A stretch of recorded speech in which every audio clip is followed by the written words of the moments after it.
Welcome to the Food Allergy Lifestyle Summit, where we are talking all things food allergies, food sensitivities, what it's like to live with them so that we can feel better, feel more confident. And today we're going to get into a little bit more specifics about actual testing and celiac. So my guest today is Nadine. She is known as the Gluten Free RN.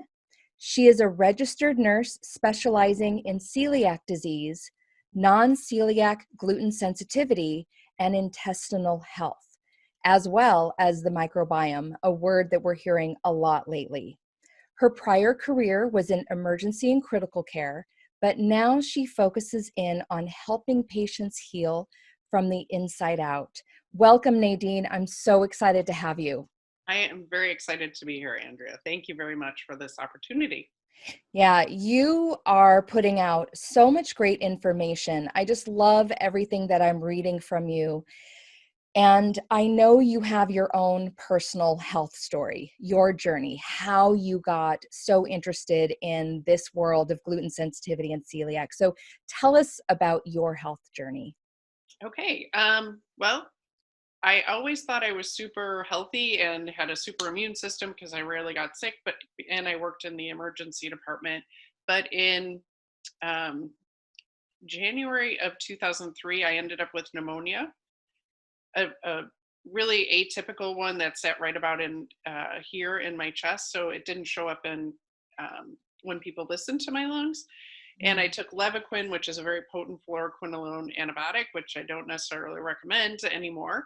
And from that point on, my health spiraled down. And I was 36 years old at that point. My kids were young.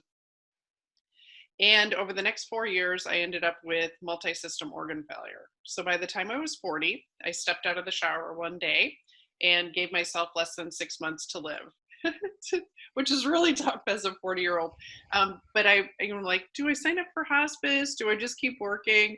And I really would have kept working because I love my work, and I'm Polish. So that does come into play with some of this.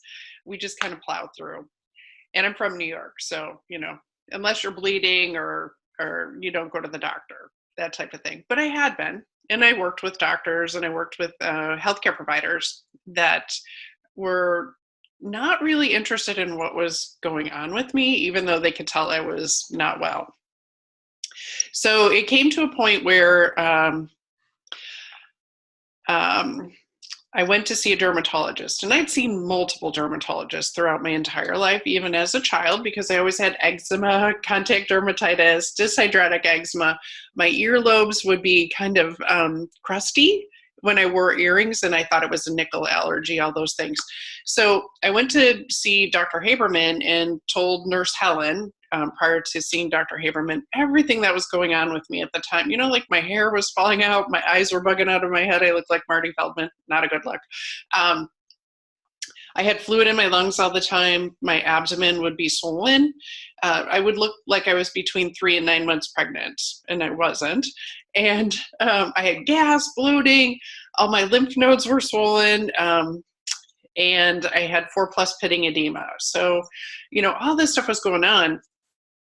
And Dr. Haberman came in and she said, I know what you have. It's really rare. I've never diagnosed it before, but you have dermatitis herpetiformis and celiac disease. I said, really? I've been a nurse for 15 years. I have no idea what you just said. And what she said was, okay, we're going to take a blood test and a skin biopsy, but you have to not eat gluten anymore. I said, okay, what's gluten? And she said, it's wheat, barley, rye, and oats. That's really funny because that's breakfast, lunch, and dinner. And then depending on how my shift goes in the emergency department, I might have a beer or two. And she said, well, you can't do that anymore. Okay. So they did the blood test and the skin biopsy. I went up to New York City on a planned trip, and I did the best I could at the time on a gluten-free diet.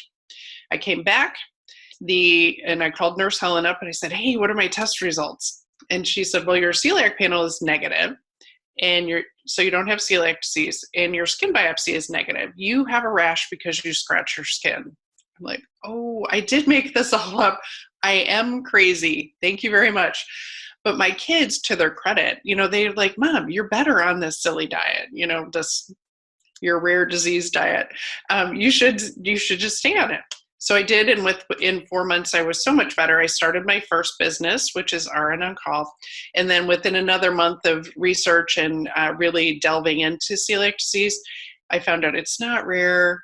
I, as a medical professional and as a mom and as a nurse, had been duped into believing it doesn't matter what you eat. So celiac disease is much more prevalent, hugely underdiagnosed, and should be considered a public health crisis because there's so many people that are undiagnosed.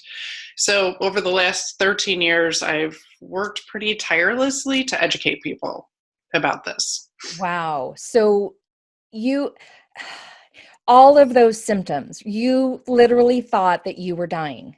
Oh, I was That's pretty how bad it was. I was pretty certain. And this is what I do for a living. I'm like, okay, this is it. You're shutting down. Everything is not working anymore. My heart wasn't working. My lungs were full of fluid. I was pretty convinced I was going to die. Wow. And then these tests came back negative, but you had already started changing your diet as soon as she told you to. Exactly. So what changed, and how long did it take for those changes to happen? Like I said, within 2 weeks, I started to feel better, but it took, honestly, I'm still getting better after 13 years of being on a gluten-free, my version of a paleo diet at this point. So meat, fish, and eggs, nuts and seeds, fruits and veggies, but laying off all processed food for the most part. Mm-hmm.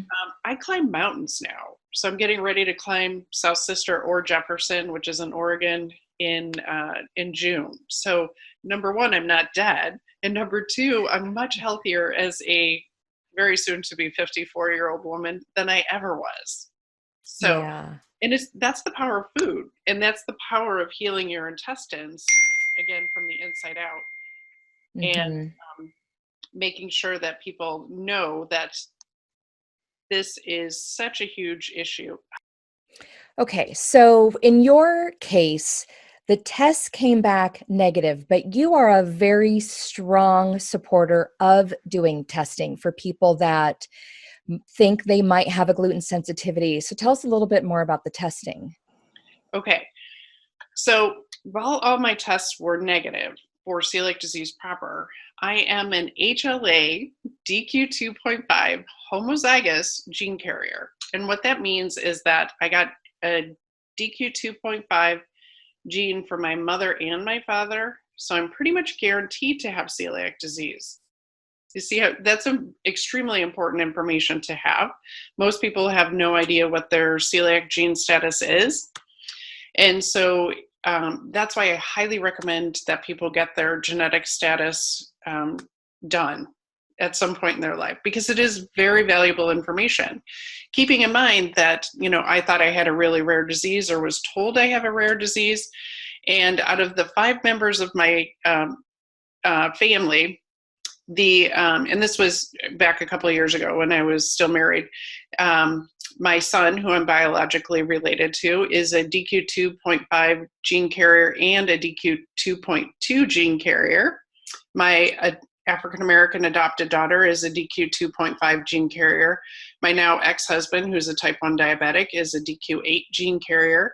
The girl that came to live with us when she was 18, red-haired, short, a little neurotic, is a DQ2.5 gene carrier, homozygous, and then me, DQ2.5 homozygous gene carrier. So the genes are very important to find out, because it will help people determine whether they're going to get celiac disease at some point in their life, which most people just assume if they get one test that says they don't have celiac disease, that they'll never have it. And that's just not true. Okay, so the gene test you're talking about is a test you can just do on yourself. You don't necessarily have to have like everyone in your family do it, do you? If you come back as a gene, so it's what we call a first degree relative. So once somebody in the family gets diagnosed with celiac disease, we highly recommend that everyone else in the entire family gets tested. Mm. because there's a recent study that just came out that showed that out of first degree relatives, 44.4% were going to test positive for celiac disease, whether they had symptoms or not. That's a very big number. Okay. So, all right. So we can find out some more information just through our genes, like whether we have it, then whether our family has it, especially like you as a parent. Wouldn't it be interesting then to make sure if your children have it, because you already know you have an issue with gluten, right? Correct. Then the kids would absolutely want to know. Absolutely. Yeah. Because this is a huge impact on fetal development, maternal health, growth and development. So stunted growth or the ability to develop appropriately. A lot of kids have learning disabilities or anger issues or difficulty sleeping, like night terrors. This, even though the damage starts in the intestine, it actually is celiac disease is primarily neurologic. I know that's a big thing for people to understand also is that Yeah. because of the gut brain connection, that our brains are impacted from what we eat. You know, we know that anyway, but here we have a situation where the guts get damaged, and we have an entire nervous system in our intestines, which is called the enteric nervous system. So I used to think, you know, just like everybody else, that constipation was a lack of fiber and water. But now I know that it's actually paralysis of the intestine. So they're supposed to do peristalsis, which means a continual movement to push everything through. But here the gluten will actually paralyze the intestines. So it is a neurologic issue primarily, along with the gastrointestinal and also your skin, because the skin is an external expression of whatever is going on internally. So if your skin looks bad, you can pretty much guarantee that your intestines look bad also. I love that you just said that, because people look at a little thing, you know, a little something on their face, a little something on their hand, a little rash here or there. Oh, I need some cream. I need, you know, to go to the dermatologist. But really what's happening in their gut, right? Why is it breaking down Absolutely. in the first place? Mm-hmm. Yeah. Absolutely. Which then leads me to something else I wanted to ask you, which is why I think some of this getting diagnosis, figuring out which food it is it even a food allergy, sensitivity, celiac, that the symptoms are so different for each person. Like what symptom you have is different than a symptom that I have, that it's different from someone else. Like, why does it show up so differently in people? And that is, as a nurse, I find that tremendously fascinating and also a little bit can be very confusing for people and for practitioners. Uh, I've said for years that if a person comes to a doctor's office, that celiac disease should be on the differential diagnosis for Mm. any symptom, because celiac disease can be so varied and broad. And I used to say, unless they go for a hangnail, they should be tested for celiac disease. But I don't say that anymore because a hangnail is actually a sign of deficiencies. So our bodies are remarkable at compensating, but typically only for so long. And then we'll either gradually get sick or we will literally fall off the cliff. And, you know, people end up with cancers, and that's all kinds of cancers, not just bowel cancer or lymphoma, but brain cancer, breast cancer. It's a disruption in our body systems. Yeah, and so it shows up differently for each person. Every person. Yeah. Yeah, which makes Yeah. it tricky. Although I do have some twins out there, some people that have had exactly the same, almost exactly the same symptom pattern that I had. Okay. Yeah, so some things are similar. People have gastrointestinal distress, people have diarrhea, people are bloated. Like that happens pretty more commonly, right? That's one of the common ones, but then you get into the rashes and like the headaches, and those seem Mhm. like a little more unique. Correct. So then let's stick in this conversation of testing. So we've been talking about like genetic testing. I also know when it comes to celiac, there's the biopsy where they want to go in and actually see, are the villi inside your intestine damaged, all that. Tell us a little bit about the different kinds of testing there is.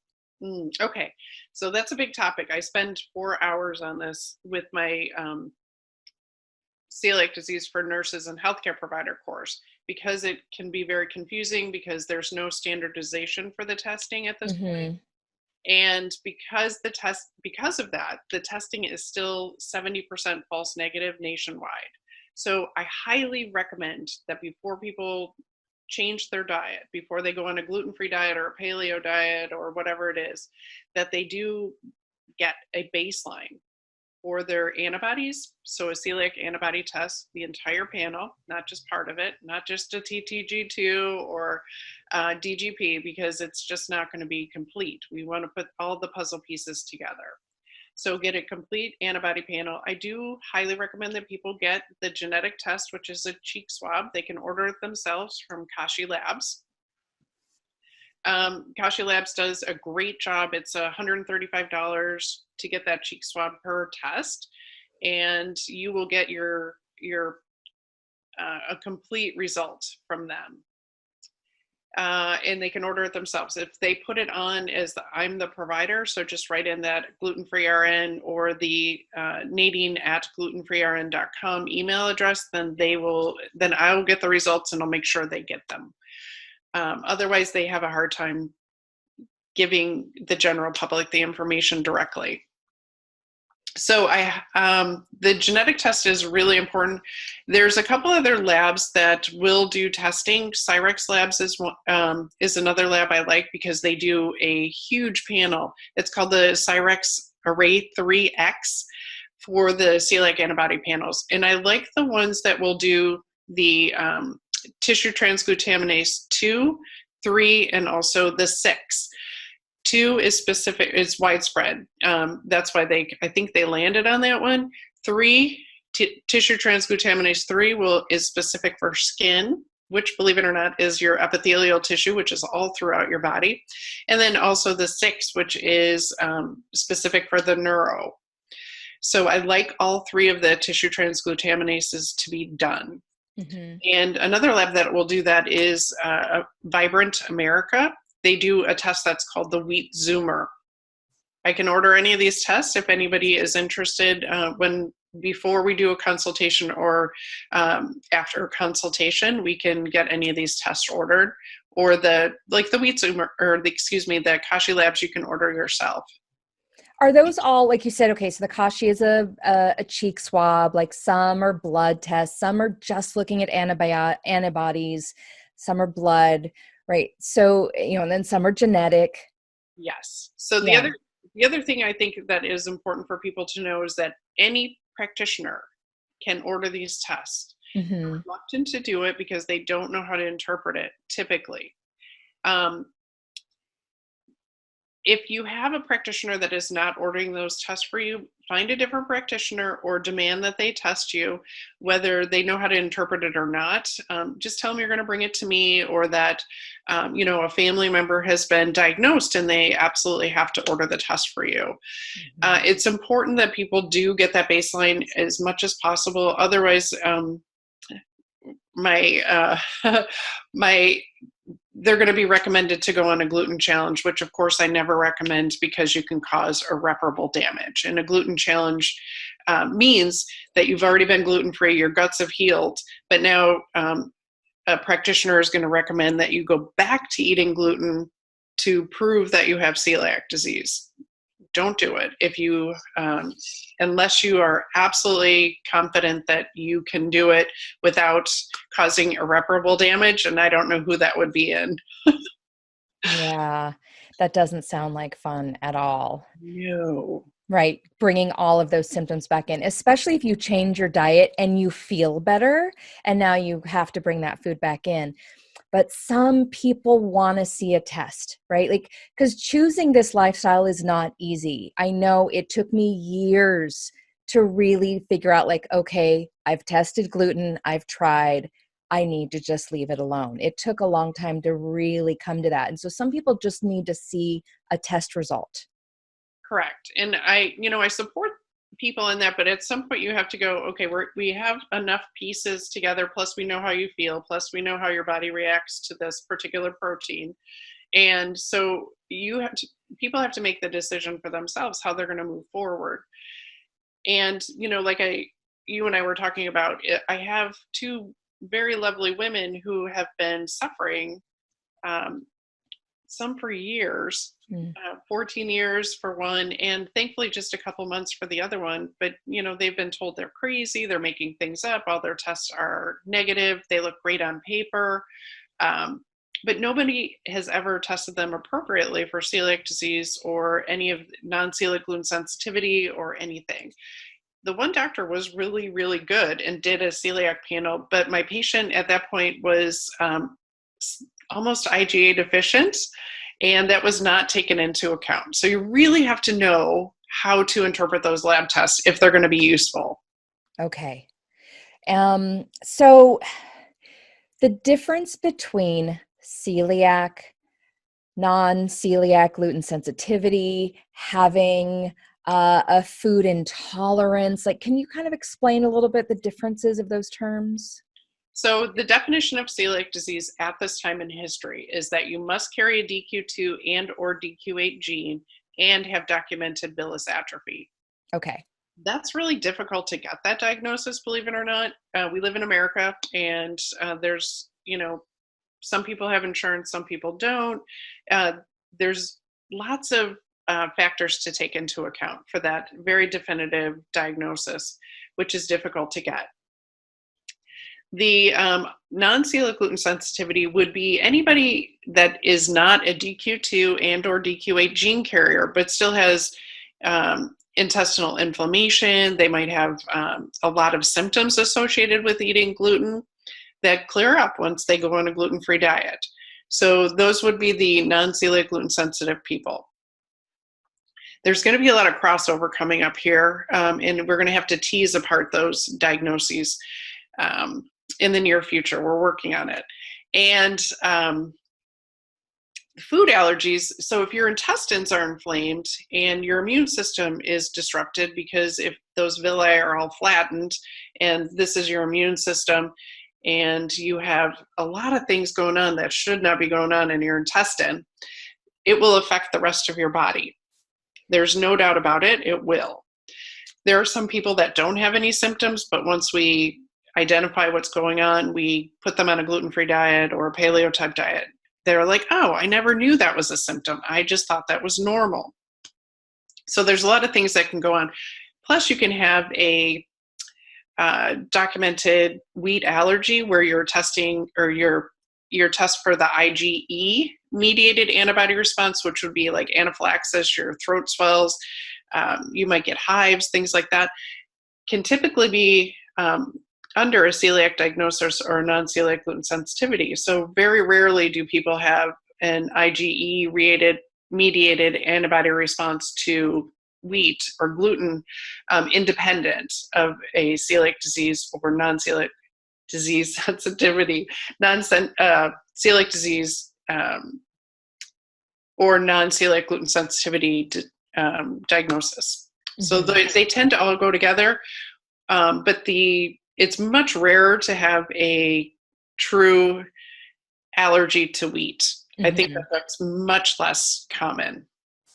Okay. It's more about, it's a sensitivity. I know we use the word allergy. It's easier to say than, oh, I have an intolerance, or, but I realize there's, most people might not actually have, like you're saying, a specific allergy. It's probably more of an intolerance, a sensitivity.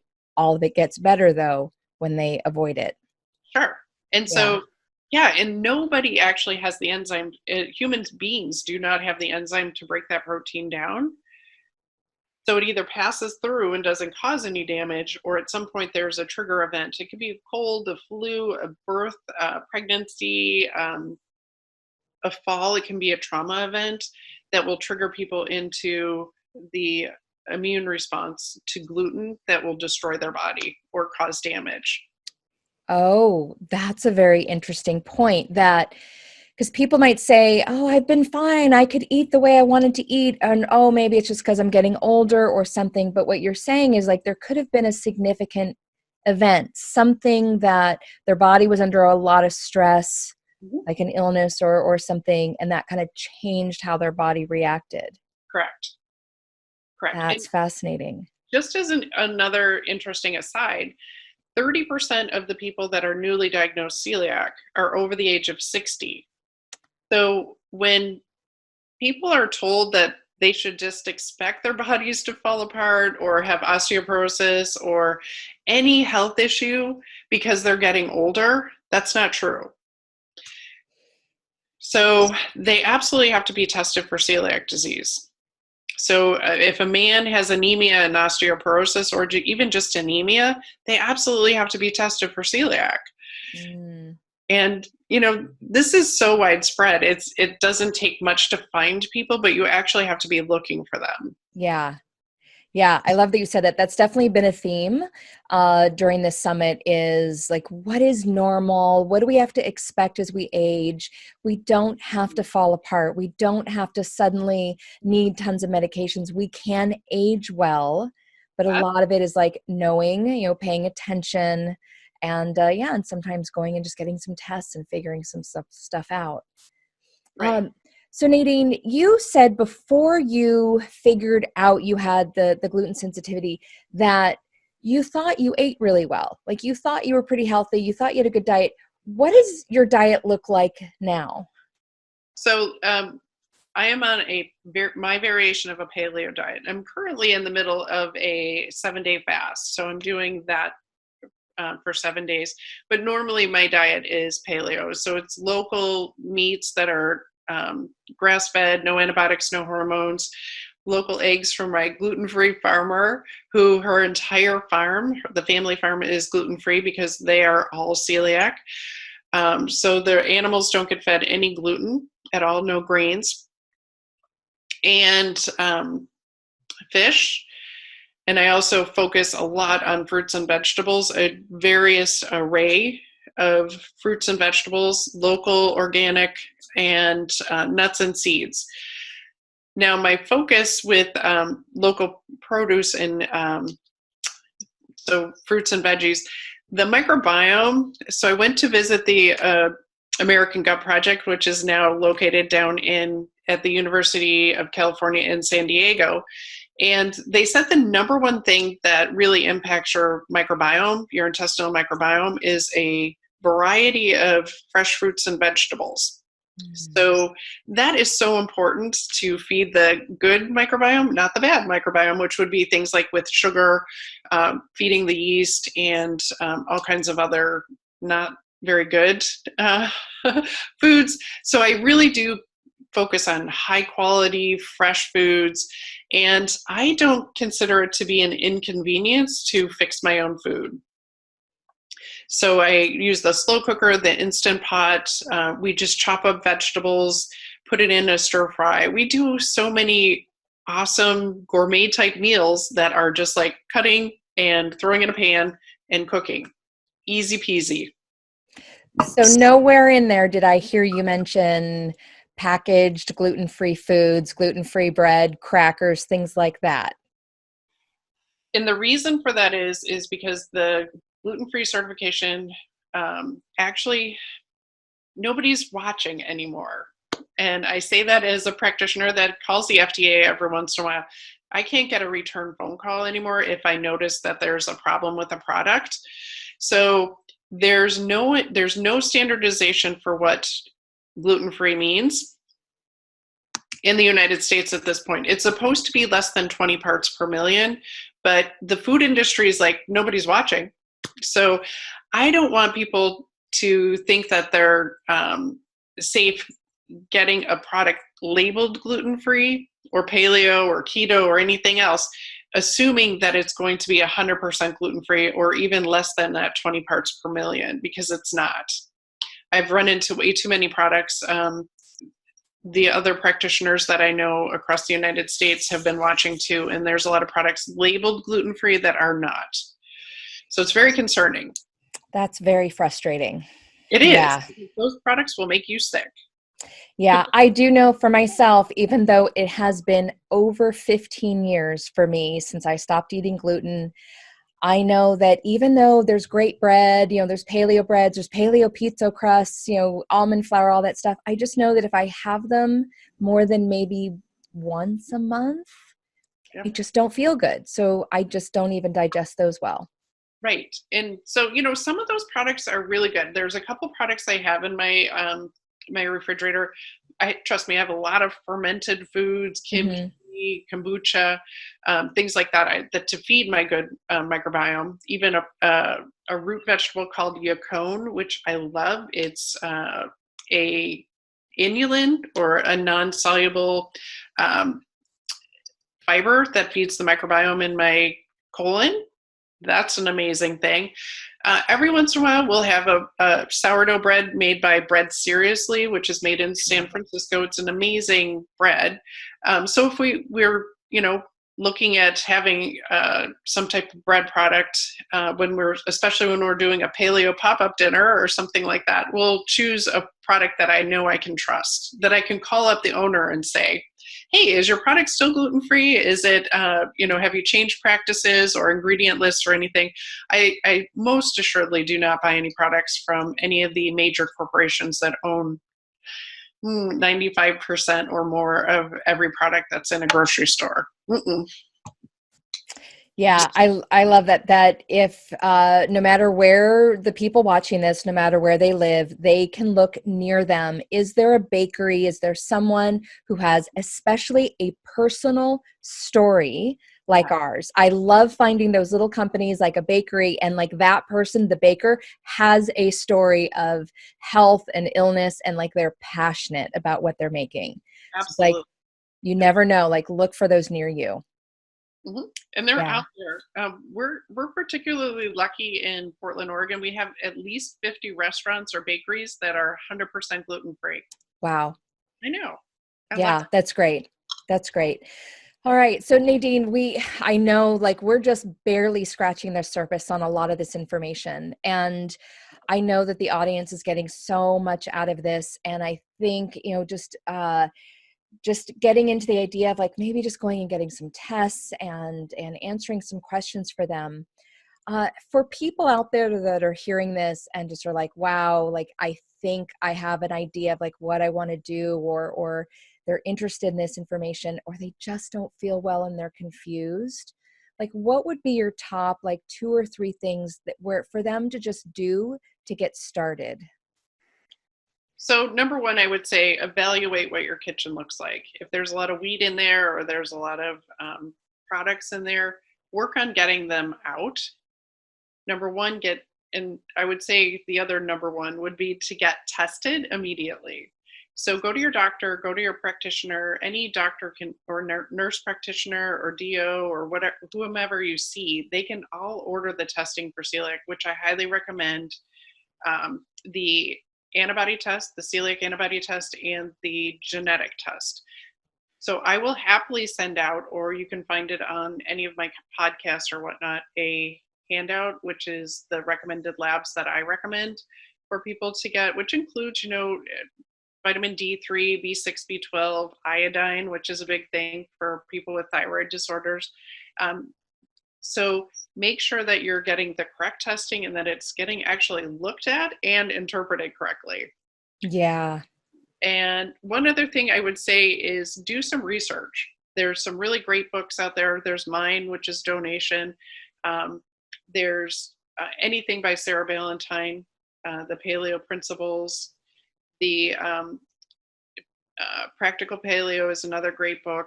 Whole 30 is another fabulous way to kickstart your intestinal healing and getting reestablished with what real food is.